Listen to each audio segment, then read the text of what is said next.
여러분과 함께 오순절의 의라는 제목으로 은혜를 나누고자 하는 것입니다.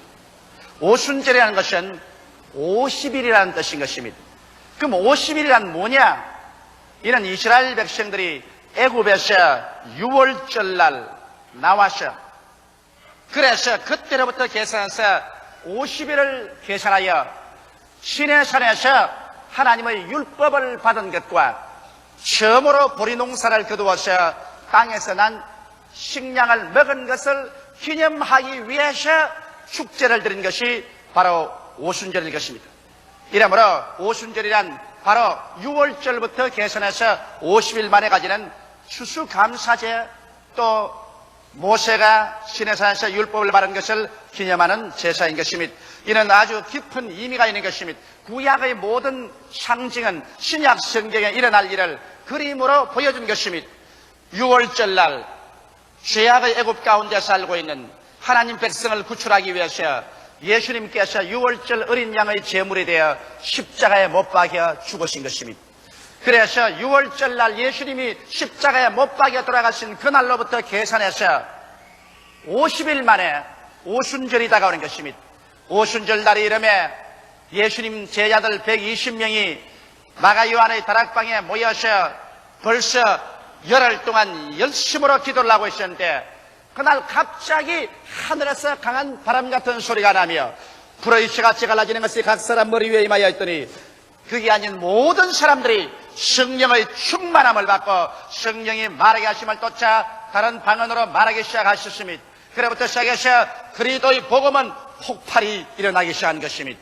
그리스도의 복음의 역사는 바로 오순절 다락방에서 활화사처럼 폭발해서 전 세계를 진동시키게 된 것입니다. 이러므로 바로 이 오순절 날에는 우리 주님께서 십자가에 못 박여 죽은 그 열매로서 50일 만에 새 은혜의 언약으로 교회를 세운 날이요, 그날에 하루에 첫 열매로서 3,000명이 구원을 받은 기념날인 것입니다. 구약시대 오순절 날이 바로 율법을 받은 기념일이요, 또 처음 열매를 거둔 기념일인 것처럼 신약시대 오순절은 그리스도의 은혜의 복음이 전파되어 교회가 시작된 처음 날이며 또한 처음 열매인 3,000명의 영혼이 구원받은 아름답고 귀한 기념의 날인 것입니다. 크리스마스가 예수 그리스도의 탄생을 기념하는 날이라면 오순절은 성령이 마셔서 교회가 탄생한 것입니다. 그러므로 여러분과 내가 말하는 이 교회라는 것은 오순절날 성령의 역사로서 출발했고 이제 성령의 무릎 위에서 자라다가 성령의 품 안에서 천국으로 들려오러 갈 것입니다. 이러므로 오순절 성령의 역사가 왜 그렇게 중요한가, 그 몇 가지 이유를 제가 여러분에게 말씀해 드리겠습니다. 첫째로 여러분, 오순절의 성령이 강림하신 것은 예수님의 사역에 관한 하나님의 인준이요 인치심인 것입니다. 실제로 여러분, 예수 그리스도의 유대 땅에 복음 전가한 것은 인간적으로 바라볼 때 아주 초라하기 그지없으십니다. 유대라는 조그마한 한정된 땅 속에서 예수님은 33년이라는 짧은 생애를 살았는데 그것도 공생애라는 것은 3년 반밖에 없으십니다. 그 3년 반 동안에 제자라고 하는 사람들조차도 주께서 유능한 무슨 학자나 권세가나 세도가나 돈 많은 사람을 부른 것도 아니라 이 세상에 멸시와 천대를 당하고 대개 불악무식한 어부들이나 세리들이나 더구나 유대 땅에서도 별로 인정을 받지 못하는 갈릴리의 어촌에 있는 그러한 청년들을 12명 불러 모아가지고서 주님이 제자로 삼으셨습니다. 그래서 이름도 없고 지위도 없고 명예도 없고 교육도 없고 권력도 없고 금력도 없고 세상에 초라하기 짝이 없는 12명의 불악무식한 제자들을 주님께서 거느리시고 그것도 유대 땅 쫄먼 지역에 불과 3년 반 동안에 주님께서 복음을 전가하시다가 그 결과도 영화롭지 못하게 예수님이 잡혀서 유대민족에게 고발을 당하고 결국 로마의 심판을 받아서 십자가에 가장 극악한 강도와 함께 극형을 당해서 돌아가시고 말한 것입니다.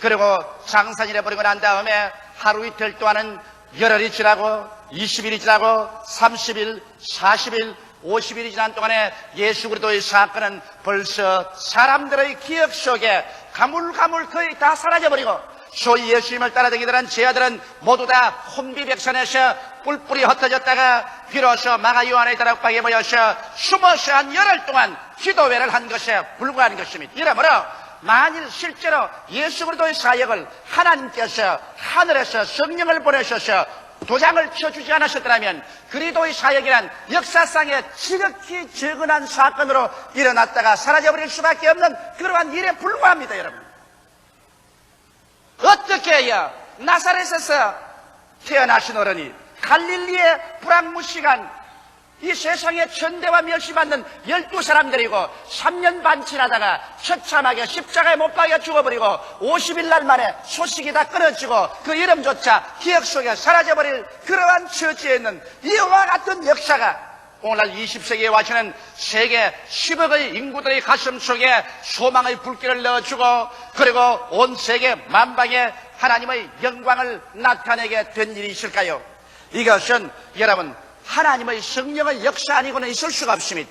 오순절 날에 성령께서 강림하시고 대의신문도가 성령으로 충만하고 성령이 말하게 하심을 따라 다른 방언으로 말하기 시작하자마자 갑자기 그들의 가슴 속에 그리스도는 죽었다가 부활하고 우리의 영원한 구주가 되었다는 이 기쁜 소식이 폭발했을 뿐 아니라 이 성령의 역사는 온 예루살렘과 유다와 사마리아와 땅까지 복음이 증거되는 곳마다 성령이 함께 역사함으로 이 위대한 역사가 폭발하기 시작한 것입니다.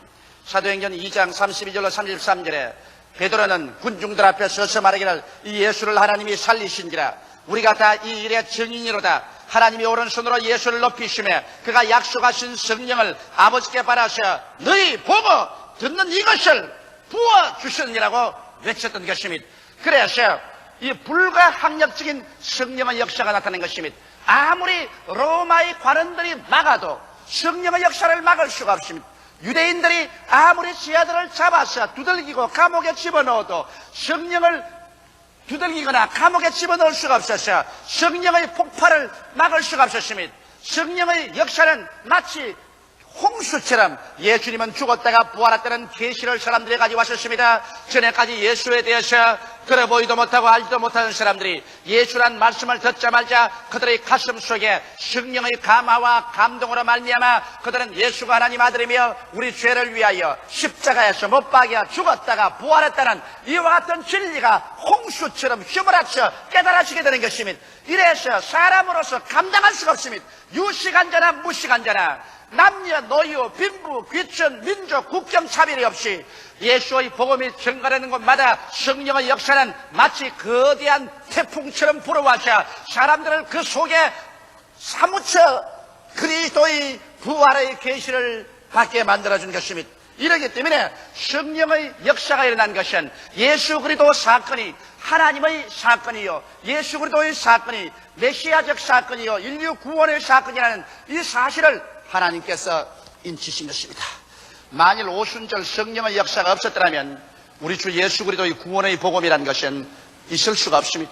하나의 위대한 이념가가 팔레스타인에서 일어나서 3년 반 동안 그 이념을 외치다가 실패하고 잡혀서 초라하게 죽어버리고 말았다. 역사에도 기록 안 될 만한 지극히 적은 사건인 것입니다. 그래서 잊어버리고 말았을 것입니다. 그러나 이 지극히 적은 사건이 하나님의 성령의 손에 들리니까 성령께서 이를 가지고서 곧 온 천하 만민을 구원하는 위대한 메시지로 변화시킨 것입니다. 오늘날 그렇게 되어서 이제 누구든지 저를 믿으면 멸망하지 않고 구원을 얻으며 세계 인류 누구든지 이 예수 앞에서 자기의 운명을 결정짓지 않으면 안 될 수밖에 없는 호령이 떨어지게 된 것입니다. 예수로 말미암아 내가 영원한 생명을 얻을 것이냐 영원한 멸망을 받을 것이냐 바로 그 갈림길이 바로 그리스도의 복음인 것입니다. 사람이 온 천하를 다 얻고도 자기 목숨 하나 잃으면 무엇이 유익하리요? 사람이 자기 목숨과 무엇과 바꾸겠냐고 성경은 말했었습니다. 사람이 살면 70이요 강건하면 80이라도 삶은 신속히 지나가니 마치 바람같이 지나가 버리는 것입니다. 인생을 이 세상에 산다는 것은 여러분과 내가 구원을 받을 수 있는 자격자가 될 것이냐, 그렇지 않으면 버림을 받고 말 것이냐를 결정짓는 하나의 그 결정처서에 불과한 것입니다.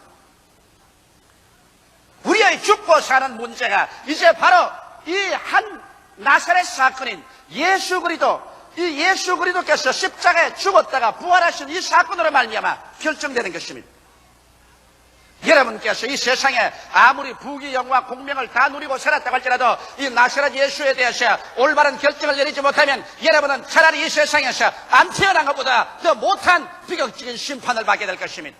그것은 여러분과 나는 한갓 동물이 아니라 하나님의 형상과 모양대로 지음받은 인간으로서 우리의 영원한 영혼이 육체를 쓰고 살고 있기 때문에 여러분 육체의 장막집을 벗고 난 다음에 천국이냐 지옥이냐 영광이냐 영원한 멸망이냐 하나님의 즐거움이냐 영원한 슬픔과 고통이냐를 선택해야만 되는 것입니다. 바로 유대 땅 베들레헴에서 태어난 예수 그리스도, 나사렛에서 초라한 동네에서 자라나시고 마지막 3년 반 동안에 가장 초라하게 전도 행각을 가졌던 예수, 그리고 극악한 사형수 우편 좌편에 둘러싸여서 십자가에 죽었던 그 예수, 그리고 보잘것없는 그의 제자들 다 그리스도를 버리고 달아나버리고 뿔뿔이 흩어지고 인간의 기억 속에 사라져버려야만 할 이러한 사건이 오늘날 전 역사를 움직이는 사건이 되고 인간의 기원이 1982년이라는 이와 같은 그리스도 탄생으로서 인간의 기원을 삼게 되고 사람이 흥하느냐 망하느냐 영원히 사느냐 죽느냐의 기반이 되게 한 것은 바로 오순절 성령 강림으로 말미암아 이루어지게 된 것입니다. 성령께서 예수 그리스도의 사건을 전 세계적인 사건으로 만들었으며 역사적인 사건으로 만들었으며 우주적인 사건으로 만들었으며 성령께서 예수 그리스도의 사건을 여러분과 나에게 사냐 죽느냐 영생이냐 영원한 멸망이냐의 사건으로 만들어버리고 말한 것입니다. 이러므로 오늘날 성령 없이 예수 믿는다는 것은 그것은 가짜요. 성령 없이 교회를 세운다는 것은 있을 수가 없으며 성령 없이 복음이 전파될 수 있다는 것은 이것은 상상할 수 없는 일인 것입니다. 이러므로 바로 성령 강림은 예수 그리스도의 사건을 영원의 사건으로, 역사적인 사건으로, 구원의 사건으로, 그리고 천국과 지옥을 판별한 사건으로 변화시킨 위대한 하나님의 인치심이 된 것입니다. 둘째로 이제 예수 그리스도 죽으심과 부활하심, 그 이후 오순절 사건 이후로 제자들이 나가서 복음을 전가할 때마다 물은 것이 너희가 믿을 때 성령을 받았느냐 이 말씀인 것입니다. 이제 성령을 받아서 우리가 예수를 믿고 또 성령의 능력으로 말미암아 이 예수 그리스도를 전파할 수 있기 때문에 우리 기독교인들과 교회들에게는 성령에 대한 우리의 태도가 어떠한 것인가, 이것이 우리가 믿는 예수 그리스도를 우리 개인의 구주와 세계의 구주로 만드느냐 안 만드느냐의 근본적인 이유가 되는 것입니다. 이러므로 우리에게 가장 중요한 것은 너희가 믿을 때 성령을 받았느냐 이 질문을 끊임없이 해야 되는 것입니다. 성령 없는 기독교는 있을 수가 없는 것입니다. 성령 없는 교회도 있을 수가 없고 성령 없는 기독교인도 있을 수가 없는 것입니다. 성령은 오늘날 오순절 이후에 강림하셔서 바람이 대기가 지구를 감싸고 있는 것처럼 인류를 감싸고 있으면서 인류 가운데 역사에서 우리의 눈을 떠서 예수 그리스도를 구주로 믿도록 도와주고 있는 것입니다. 이러므로 성령을 통해서 여러분과 나는 중생의 체험을 해야 되는 것입니다. 우리 부모에게 태어나는 것은 육으로 태어나는 것이요, 이제 성령으로 말미암아 예수를 믿어 태어나는 것은 영으로 태어나는 것입니다. 육으로 태어난 것은 육이요 성령으로 태어나야 영이 되는 것입니다. 이러므로 성령은 우리에게 오셔서 회개시키는 역사를 하는 것입니다. 여러분과 내가 인간 중심으로 이기주의로 육체를 따라 산 이 삶을 회개시키는 것입니다. 이 길로 걸어가면 종국적으로 멸망하고 만다, 이 길에서 돌아서라고 말씀하시고 돌아서는 유일한 길이요 진리요 생명이신 하나님의 아들 나사렛 예수를 믿음으로 이루어질 수 있다는 것을 성령이 보여주시는 것입니다. 이러므로 기독교란 하나의 지식도 아닙니다. 철학도 아닙니다. 의식도 아닙니다. 성령으로 말미암아 죽었다가 부활하신 나사렛 예수 그리스도를 여러분의 개인의 구주로서 만나고 예수 그리스도 그 발 앞에 엎드려 내 생애를 내어놓고 그리스도의 십자가 보혈로 내 과거의 현재 미래의 죄를 용서받고 그래서 예수 그리스도가 나의 생명으로 받아들이게 되는 이러한 체험, 이것이 성령으로 말미암아 이루어지는 것입니다. 그래서 여러분이 예수를 구주로 마음속에 모셔드리게 되면 그때부터 성령은 여러분 영혼 속에 거하시게 되는 것입니다. 오늘 예수를 구주로 믿으시면 아멘 하십시다. 예수로 주로 시인하면 아멘 하십시다. 그러면 여러분 속에 하나님의 성령께서 들어와 계십니다. 성령께서 들어와 계시 않으셨으면 여러분께 이와 같은 그리스도가 주라는 계시를 어떠한 사람이 줄 수는 없습니다. 예수를 눈으로 보았나요? 예수를 손으로 만져보았나요? 직접 예수님과 만나서 대화를 해보셨나요? 그렇지 않은데도 말할 수 없는 기쁨으로 목숨을 바쳐서 예수를 믿는 것은 성령이 여러분 속에 와 계셔서 그리스도에 대한 계시를 여러분 영혼 속에 부어주었기 때문인 것입니다. 이러므로 여러분과 나는 이제 성령으로 말미암아 예수가 우리 속에 모두 다 잉태되었었으며 예수 사람들이 된 것입니다. 이와 같이 해서 중생을 체험한 사람에게 또다시 성령의 다른 체험이 있습니다. 이것은 성령 세례의 체험인 것입니다.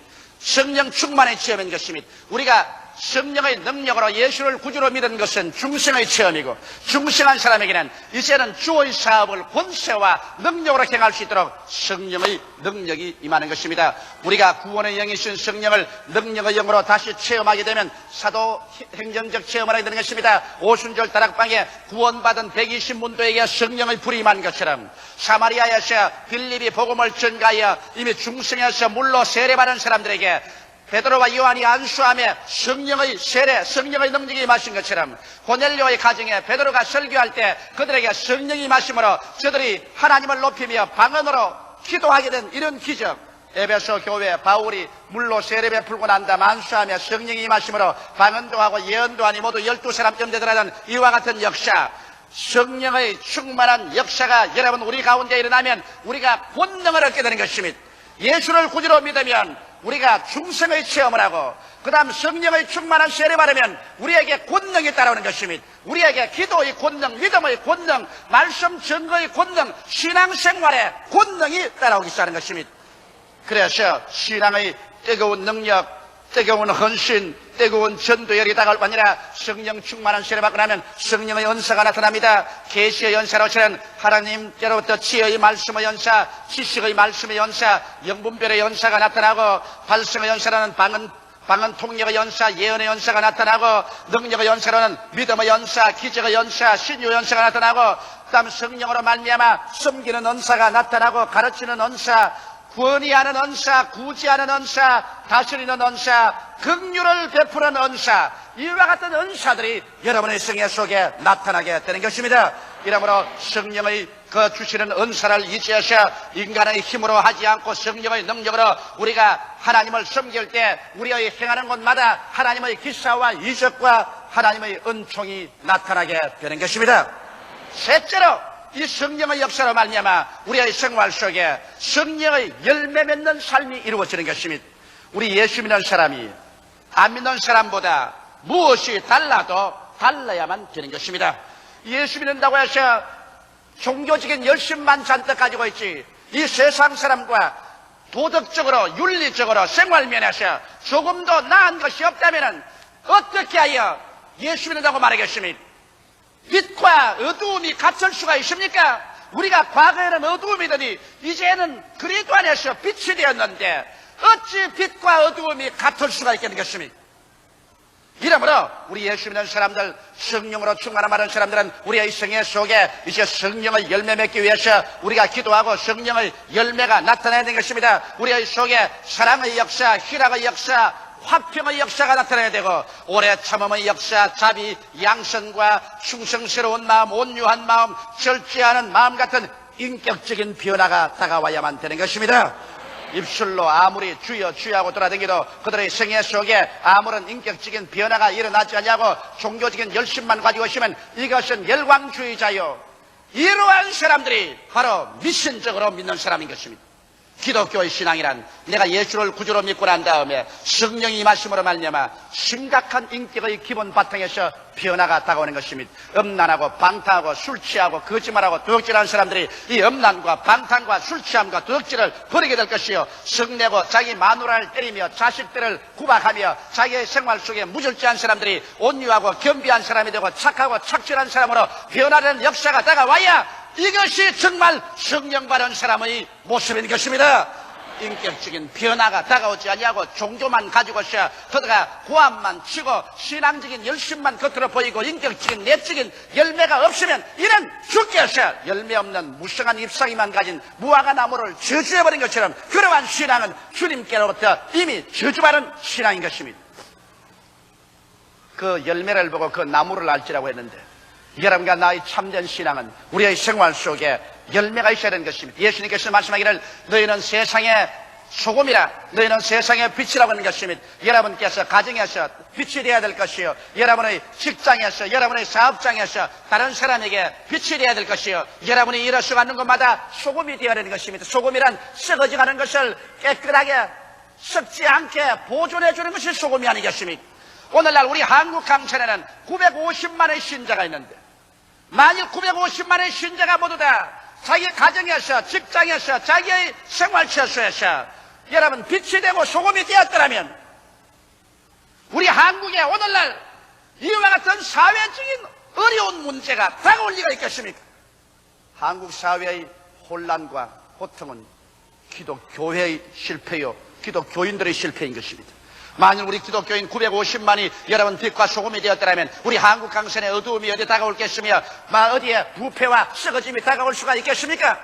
처처에서 우리가 빛의 소금이 되었다는 말입니다. 숫자만 잔뜩 늘여놓고 교회들만 밟고 왔다 갔다 하면서 우리의 인격적인 변화가 다가오지 아니한 이러한 교회는 살았다 하나 죽은 것에 불과한 것입니다. 이러므로 오늘 교회가 우리 한국 사회에 미치는 영향력이 무엇입니까? 우리는 영적으로 한국 사회를 구원할 뿐 아니라 여기에 윤리와 도덕적으로 부패하고 썩어져가는 것에 어두움에는 빛을, 썩음에는 거룩함을 가져와야 될 것인 것입니다. 정신적으로 절망과 죽음에 처한 사람에게 소망을 넣어줘야 될 것인 것입니다.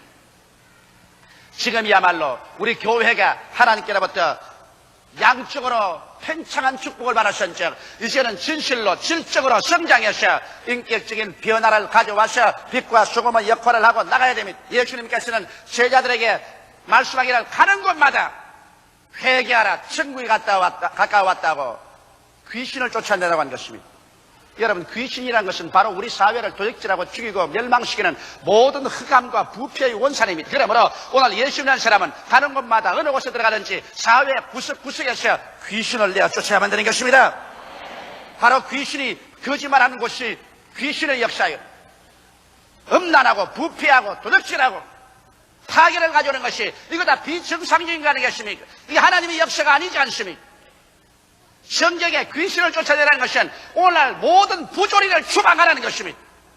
모든 썩어진 역사를 내어 쫓아내는 것입니다. 이러므로 오늘 예수 믿고 성령 받은 사람이라면 여러분의 인격 속에서 먼저 귀신을 내어 쫓아야 되는 것입니다. 인격 속에서 어두움과 부패성을 완전히 쫓아내야 되는 것입니다. 여러분의 가정에서 어두움과 부패를 내어 쫓아내야 되는 것입니다. 여러분의 사회와 직장에서 어두움 속에서 가는 것과 부패를 쫓아내야 되는 것입니다. 우리가 진실로 귀신을 쫓아내지 아니하고 우리 성령 받았다고 하면서 귀신과 더불어서 함께 섞여 산다면 성령 받은 그 증거가 어디에 있으며 성령 받은 효과가 어디에 있단 말인 것입니다. 오늘날이야말로 한국의 기독교인들이 일어나고 한국 교회가 일어나서 진실로 이 어둡고 캄캄한 사회, 이 부패와 흑암이 만연한 세계 속에 진실로 빛과 소금이 되어야 되는 것입니다. 말로만 주여 주여 하지 말고 입술로만 예수 전도하지 말고 몸으로 살아서 하나님의 영광을 드러내야 될 때가 온 것입니다. 오순절 역사가 300년 이내에 온 로마 제국을 뒤엎은 것은 그들이 말로만 주여 한 것이 아니라 가는 곳마다 그 백성들이 빛과 소금의 역할을 한 것이기 때문인 것입니다.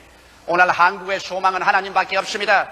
여러분, 이스라엘 백성이 홍해수가에 와서 앞에는 장렬한 바다요 뒤에는 애국 군대가 막혀서 갈 바를 모르고 허덕일 때 하나님께서 말씀하기를 너희는 오늘날 가만히 있어 내가 너희를 위하여 싸우는 것을 보라고 말씀하는 것처럼 오늘날에 와서 우리 한국의 소망은 하나님밖에 없습니다. 역사적으로 사회 환경적으로 경제적으로 지정학적으로 우리는 어려운 처지에 놓여 있는 것입니다. 여기에서 우리가 살아나갈 수 있는 길은 하나님을 부르짖고 하나님 앞에 나오는 길밖에 없는데 우리 하나님의 손으로 움직이고 마음을 감동시키기 위해서는 안 믿는 불신자들보다 먼저 예수 믿는 자가 솔선수범하여 회개해야만 하는 것입니다. 믿는 자가 회개하고 교회가 회개하셔 진실로 하나님 앞에서 빛과 소금이 될 때 비로소 하나님께서 우리의 기도를 들으시고 이 땅을 치료해 주실 것이요 이 땅에서 귀신을 내어 쫓고 정의가 넘치고 평화와 사랑이 넘치는 나라로 만들어 주실 것입니다. 교회는 성령 강림으로 탄생하여 성령 안에서 성장하다가 성령으로 성천합니다. 그러므로 성령 운동은 교회의 생명인 것입니다. 우리 그리스도 신자의 생명인 것입니다. 이 세상에 성령 받은 사람들은 그러므로 이 성령 운동을 온 세계에 뻗쳐나가야 되겠습니다. 특별히 하나님께서는 우리 순복음 중앙교회를 택하셔서 성령의 거대한 봉화불로 삼으셨습니다. 우리는 세계 단일교회로서 최대교회가 됐다는 것만 가지고서 수적으로 자랑해서는 안 되겠습니다.